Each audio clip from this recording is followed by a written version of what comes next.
Vienna Austria रियाज Bloch शालनबर्ग ने Austria में chancellor का एजेंडा संभाल लिया। वजीर खारजा अलेक्जेंडर शलब्रंग ओवीपी पॉलिटिकल पार्टी के लीडर को जुमे को वफाकी सदर अलेक्जेंडर वॉन डेर बेलन ने ऑस्ट्रिया के चांसलर के तौर पर हल्फ ले लिया है।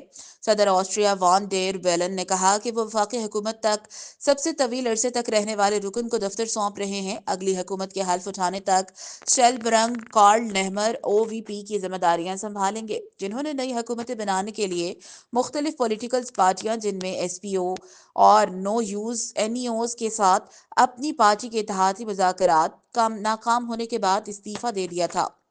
सदर ऑस्ट्रिया वैन डेर बेलन ने कहा कि कुछ दिन हंगामा खेज रहे हैं। चांसलर नेहामर ने एक हफ्ते के आखिर में पार्टी क़यादत और हुकूमत के सरबराह के दफ्तर से इस्तीफा दे दिया। वॉन डेर बेलन ने फिर एफपीओ पार्टी के रहनुमा हर्बर्ट केकल को हुकूमत बनाने का टास्क दिया।